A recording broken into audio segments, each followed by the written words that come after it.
Naam, jioni njema mpendwa mtazamaji popote pale ulipo, natumai kwamba buheri wa afya. Karibu sana kwenye Mwanga wa Ebru. Na hayawi basi mwishowe huwa, manake masaa machache tu hivi kabla ya mtihani wa KCPE kuanza rasmi, na bila shaka kutoka kwetu Ebru TV tunawatakia watahiniwa wote kila laheri. Na mtazamaji, kando na hayo basi jopo kazi maalum la haki na sheria ambalo lilikuwa limetuka jukumu la kuwasilisha basi ripoti ya BBI bungeni muomba muda zaidi, hususan majuma mawili, ili kuweza kujadiliana zaidi kuhusiana na yale mapendekezo yaliyotolewa na wananchi kuhusiana na BBI. Kumbuka kwamba ripoti hiyo ilikuwa inapaswa kuwasilishwa bungeni tarehe 23 wiki hii, lakini hayo basi, kama ombi hilo litakubaliwa, basi itabidi wasubiri majuma mawili. Mtazamaji, nimekuandalia taarifa hizi na nyingine nyingi katika muda nusu saa lijalo, kwa hivyo una kila sababu ya kusalia nami hadi tamati, lakini ilivyo ada, kwanza tupate vidokezo.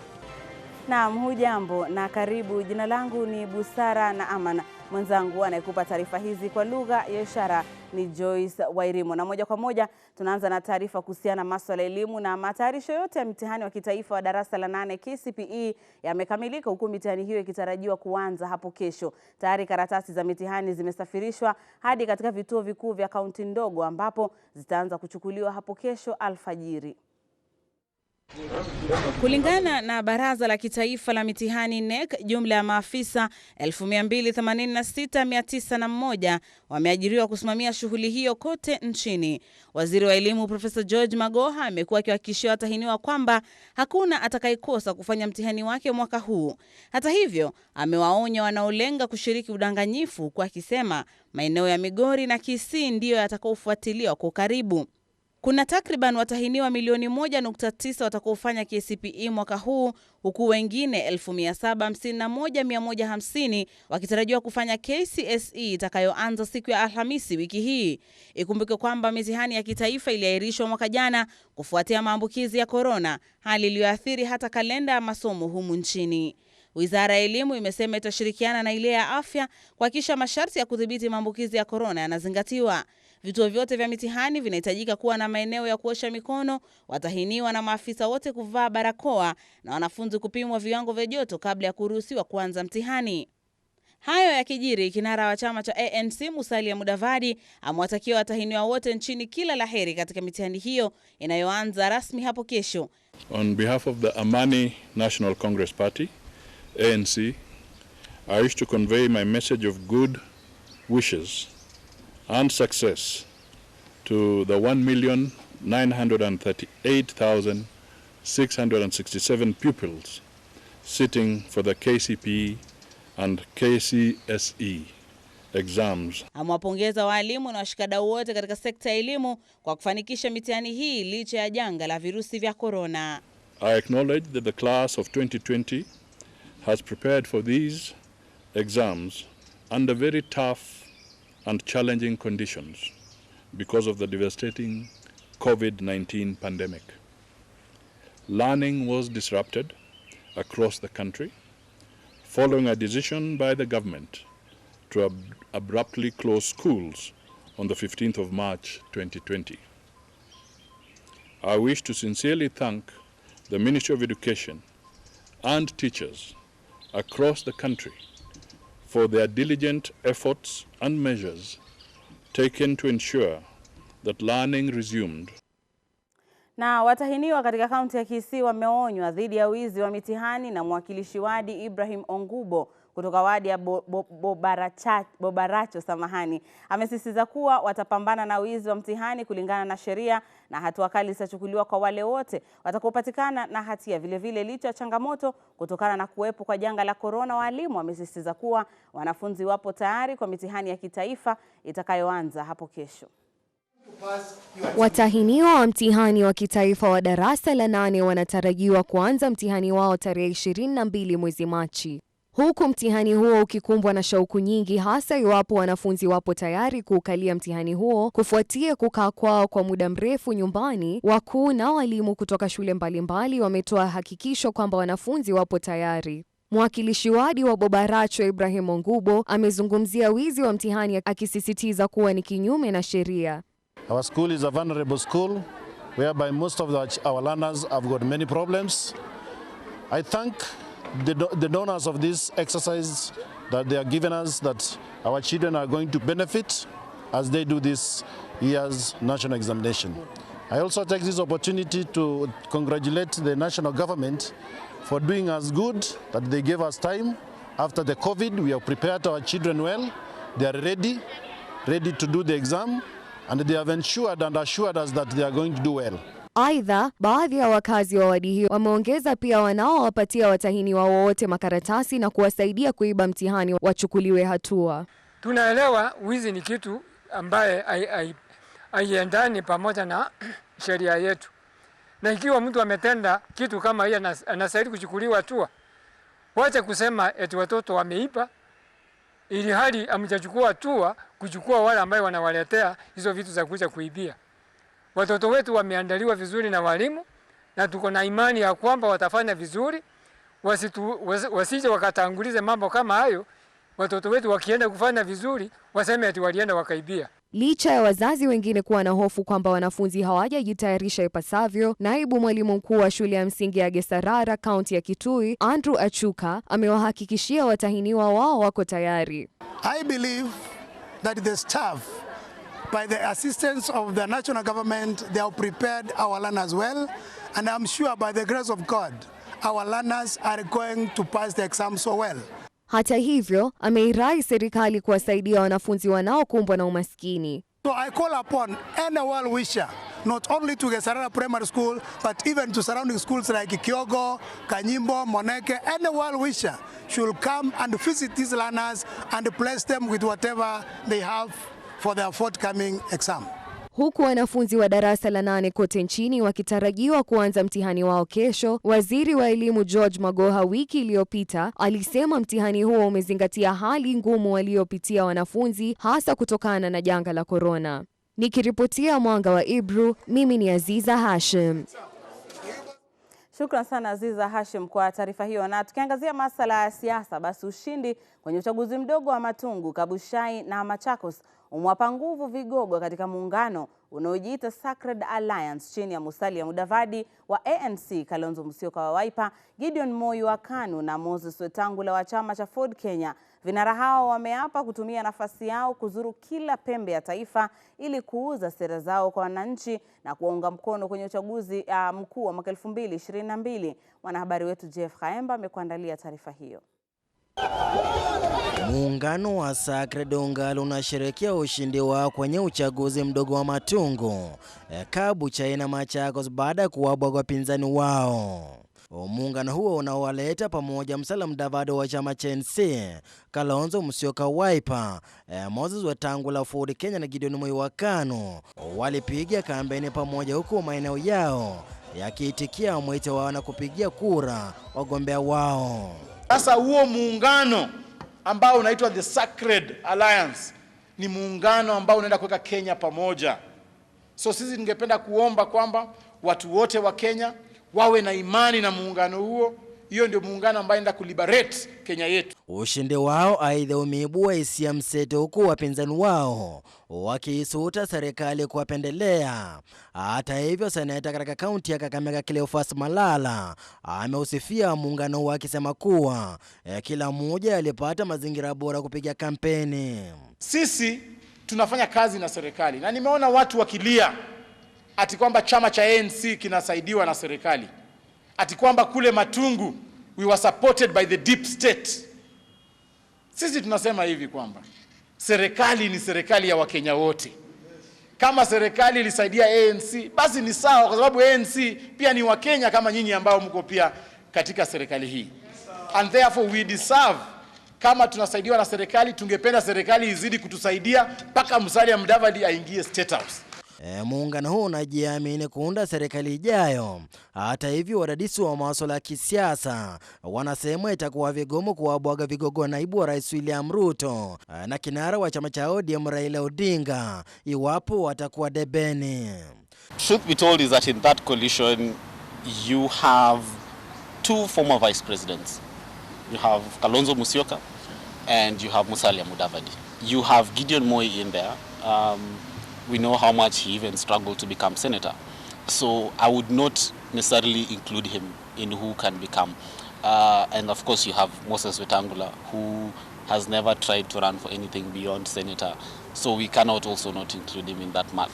The only two possibilities there is either a Musalia ticket with a Kalonzo running mate, or a Kalonzo ticket with a Musalia running mate. That is the only ticket, and that is the only ticket that would give nightmares to the two perceived leading candidates right now.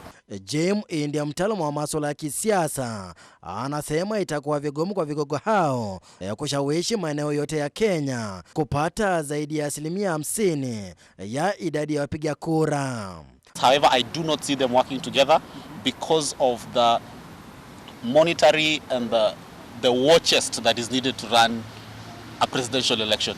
Musalia Mudavadi amejizatiti kizabuni kuwa debeni, na kulingana na Cleophas Malala kwenye hafla moja katika kanisa la Church of God Mariakani, kaunti ya Nairobi, ni kuwa tayari wameweka mipango dhabiti ya kupata vigogo wa kisiasa kutoka maeneo tofauti tofauti nchini, angalau kuweza kukipa chama hicho sura mpya ya uongozi. Mara kwa mara watu wamesema kwamba Musalia ama chama cha ANC ni chama cha Waluya peke yake. La, tunataka sasa tufungue milango, chama chetu kiwe chama cha kitaifa, na tayari tumeanza kuongea na marafiki wetu. Mumeona mara kwa mara nimetembea na rafiki yangu mmoja aitwa Buzeki kutoka kule Uasin Gishu, amekubali kuingia katika chama cha ANC. Nimeongea na rafiki yangu anaitwa Ledama Olekina kutoka kule Narok. We need an individual who knows that in their own, they are able to at least marshal half the votes in this country and go for one swing region. So can Musalia Mudavadi, on his own, marshal at least half the votes of the electorates in this country? And then now we can talk about, okay, so which is the swing region? Which we know Mount Kenya is the same swing region. Odinga tayari ameonyesha dalili ya kuwa debeni sawia na naibu wa rais William Ruto na kikatiba. Ili kuibuka mshindi, ni lazima mshindi anyakue kura zaidi ya 50% ya idadi ya wapiga kura. So unless they get a backup elsewhere and play the difficult math of if so and so decides not to run, then we run. That will be the case. However, I see the two of them are potential running mates for other people. Iwapo mshindi ataweza kupata asilimia zaidi ya 50 ya wapiga kura kote nchini, basi uchaguzi utarejelewa kati ya mshindi na yule aliyeibuka wa pili.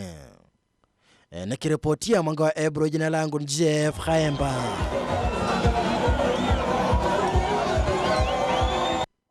Naam, asante sana Jeff Khaemba kwa taarifa hiyo. Basi ndio picha ama ndio taswira kamili ya jinsi mambo atakavyokuwa mwaka 2022 katika kinyang'anyiro cha urais. Nakwambia basi kila mtu nguvuze, tutaona basi nani ambaye ataweza kupata 50% ya kura humu nchini, mtazamaji. Basi tukisalia katika masuala ya siasa, ni kwamba mbunge wa Kimilili Didmas Barasa amejiondoa kwenye siasa za kitaifa na kutangaza kujiunga na wenzake kuendesha mchakato wa kuunganisha jamii ya Mulembe. Barasa ambaye ni mwandani wa naibu wa rais William Ruto, kwenye hotuba kwa vyombo vya habari nyumbani kwake Bungoma, amesema ipo haja ya jamii yake kuwa mezani na wale wanaotafuta nafasi ya urais katika uchaguzi mkuu wa mwaka 2022. Country knows that Didmas Wekesa Barasa subscribe to the ideals and ideologies of the Hustler Nation. I have not left the Hustler Nation, but I am taking a 4-month sabbatical leave. I say so because I want to play the role of an arbiter to be able to bring different warring political factions within Bungoma to be able to sit on the table, to amalgamate their vision that have always divided them for this region, so that we can agree on a common front. And you know, you can't do that by wearing a uniform, so that, for you to be able to be accepted, to be able to run these things. And I'll also be taking the time to consolidate, to consult with my people on what I've so far been able to achieve as a member of parliament in comparison with what I was promising them when I was moving around this region campaigning for my re-election. I'm also going to take that time to be able to ensure that my development agenda is in line with what my promise to the people was, and engage with the other stakeholders with a view of ensuring that this region moves in one direction. It pains me as a member of parliament, as a citizen of this country, as a resident of this county, that we are unable to sit down and agree, because we are children of one family. I believe from where I sit, I have no competing political interest with Honorable Moses Wetangula. I have no political competing interest with Wycliffe Wafula Wangamati. I have no political competing interest with Dr. Mukisa Kitui. So despite my age, I want to be the first person to attempt to bring all these warring factions together. Basi, ni kauli yake huyo Didmas Barasa, na ananishangaza. Anataka kuchukua mapumziko ama ukipenda likizo ya kuwa mwanasiasa kwa muda. Lakini je, unaweza kweli kuchukua mapumziko ya kuwa mwanasiasa? Manake ukiwa mwanasiasa umekuwa mwanasiasa hadi mwisho wa safari. Haya basi, tukiachana na mambo ya siasa kwa sasa, tuangazie hali ya COVID-19 humu nchini. Na mtazamaji, watu wengine 747 wameambukizwa corona kutoka kwa sampuli 5,145 zilizopimwa katika muda wa saa 24 zilizopita, na kufikisha 120,910 jumla ya visa hivyo humu nchini. Katika visa hivi vipya, 710 ni raia wa Kenya, huku 37 wakiwa raia wa kigeni. 396 ni wa kiume na 351 ni wanawake. Mgonjwa mwenye umri wa chini ana miezi 7, huku mwenye umri wa juu akiwa na miaka 101. Na kulingana na takwimu za Wizara ya Afya, watu 114 wamepona virusi vya corona, 74 wamepona wakiwa nyumbani, huku 40 wakipona wakiwa katika hospitali mbalimbali, na kufikisha idadi jumla ya watu waliopona kuwa 89,508. Hata hivyo, habari za kuhuzunisha ni kwamba watu 17 wameaga dunia kutokana na corona, na kufikisha idadi ya jumla walioaga kuwa 2,011. Wagonjwa 889 wamelazwa katika vituo mbalimbali vya afya, huku 2,545 wakiuguzwa nyumbani. Wagonjwa 121 wamo katika kitengo cha wagonjwa mahututi.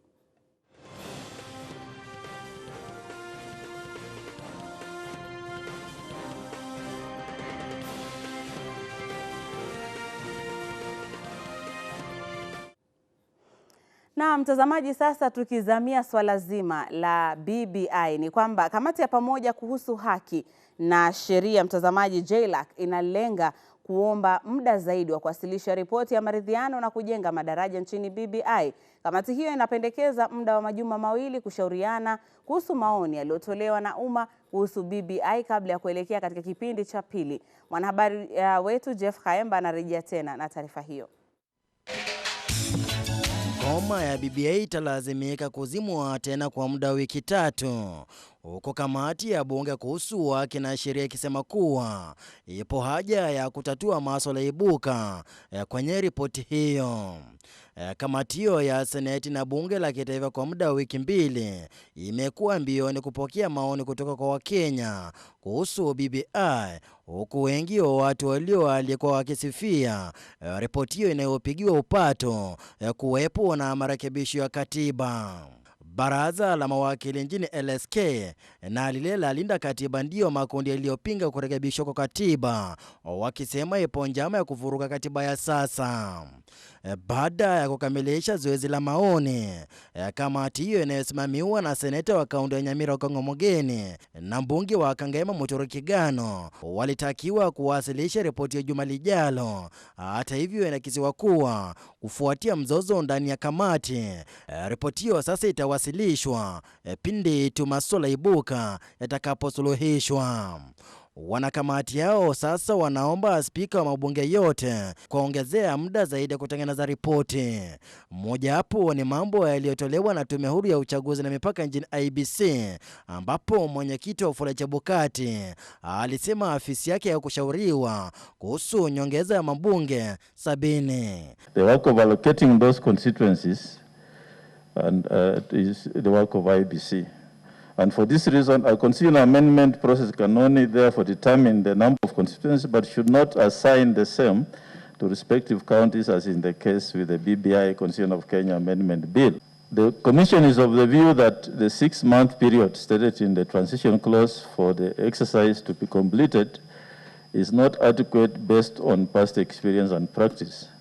Taking into consideration the time needed to conduct public hearings, preparation of reports, dispute resolution, a lot of litigation will arise from this. Inadaiwa kuwa sauti mbalimbali zimesimama kidete kuirekebisha ripoti ya BBI, kwani iwapo itawasilishwa jinsi ilivyo kwa wananchi, basi masuala mengine yatakuwa mzigo kwa wananchi.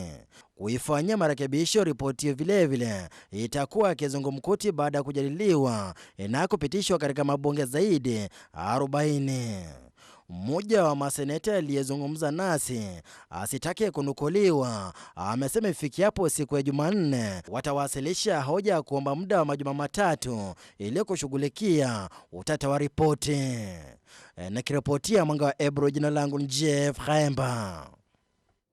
Na huku pande nyingi za nchi zikitarajia mvua kubwa na sasa tukielekea kuadhimisha siku ya maji duniani, kuwepo kwa maji safi kumekuwa changamoto kubwa hasa kwa watu ambao wanaishi katika vitongoji duni. Wakizungumza na wanahabari katika zoezi la uzinduzi wa mradi wa kuzoa taka, walioandaa zoezi hilo wameangazia kuzuka kwa magonjwa kutokana na taka zilizoko. Huku tukikaribia siku ya maji duniani, tatizo la kupatikana na kuwepo kwa maji safi bado linasalia kuwa donda sugu hasa katika vitongoji duni. Wakizungumza na wanahabari katika zoezi la uzinduzi wa mradi wa kuzoa taka, walioandaa zoezi hilo wameangazia changamoto linalowakumba wakazi wa eneo hilo, hasa kuzuka kwa magonjwa kutokana na ukosefu wa miradi thabiti za kutupa taka. So when it rains it becomes a mess, and at the same time same water ends up in the boreholes that are dug here. So cabbages and the boreholes almost related because dirt from the water with cabbages end up in the boreholes. James Shihulu, mzee mmoja wa kijiji, ameirai serikali kuzindua miradi thabiti ya kutupa taka ipasavyo na masomo kwa wakazi kuhusiana na swala hilo. The organizations and the concerned bodies should come in fully to support this area. Cabbages, instead of being thrown anyhow, should be gathered somewhere so that it's collected. And it should be something continuous. Because it's done once in a while and it ends like that. It's like we are now done anything. Elizabeth Masharia, kiongozi wa kikundi kimoja cha michezo, pia ameiomba serikali kuu na ile ya kaunti kuwashirikisha vijana wa kike katika miradi yao ya kuboresha mazingira. We are heading to the rain season, and Langas has been known to be an area where we have outbreak of all diseases, cholera, all those waterborne diseases are known to be rampant in Langas. And we just want to ask the government to consider making trenches over the drainage system in Langas is not very good, especially when it rains. Nikiripotia Mwanga wa Ebru, mimi ni Aziza Hashim. Na tukielekea huko pwani ni kwamba zaidi ya wakazi 10,000 wa eneo la Ngomeni, kaunti ya Kilifi, wamepata afueni baada ya mtambo wa kusafisha maji kuzinduliwa. Kulingana na wafadhili pamoja na wakazi, mradi huo utawasaidia wakazi kupata maji safi ya kunywa na kupika na hata kwa matumizi ya nyumbani kwa ujumla. Kwa muda sasa, wakazi wa Kilifi wameishi kutumia maji ya chumvi katika nyumba zao. Hata hivyo, tatizo hili limetatuliwa baada ya mradi wa kusafisha maji kuzinduliwa, kwani kulingana na wakazi hao, kupata maji safi ya kunywa kwa miaka mingi imekuwa changamoto kubwa. Watu wa Ngomeni tuchukue mradi huu na mikono miwili, na tena cha muhimu ni kutunza sustainability, yani tutunze kwa vizazi vijavyo. Sababu huu mradi ukitunzwa vizuri hata unaweza kaa zaidi ya miaka 5. Na hii ndio furaha yetu, tukiona maji ikitumika, watu waendi mbali kuchota maji. Hii ndio furaha yetu sana. Hata hivyo, wakazi hao wametakiwa kutunza vilivyo mtambo huo na kutumia maji hayo kwa kunywa na kupika pekee. Hizi membranes zinachukua muda labda kama miezi 3-4. Lakini ikiwa itatumika zaidi, hata baada ya wiki 2-3 zitataka kubadilishwa. Kwa hivyo nyinyi ni majukumu yenu kuhakikisha kuwa mnasimamia, mnahakikisha kuwa asitoke mtu kuwa atachukua maji hapa kwenda kuuza kibinafsi. Sustainability aliyotaja bwana administrator, yani kudumisha huu mradi uwe utaweza kudumu kwa muda mrefu ni usimamizi wa watu wa mji hapa. Mwakilishi wadi wa Gongoni Albert Kiraga amewataka wakazi kuwa waangalifu ili mtambo huo itumike na kizazi kijacho. Kilichobaki ni wanangomeni sasa wawe wanaweza kuutunza. Ni mradi ambao unaweza kustahimili kwa miaka, lakini kama hautatunzwa utapata ya kwamba mradi huu hautaenda mbali. Kwa hivyo nasisitiza wananchi wa Ngomeni na ile kamati husika wahakikishe ya kwamba tunatunza mradi huu ili uwe unaweza kutupatia manufaa. Kiraga amesisitiza kuwa kaunti ya Kilifi inatumia pesa nyingi katika mradi wa kusambaza maji na mtambo wa stima. Winnie Lubembe, Mwanga wa Ebru.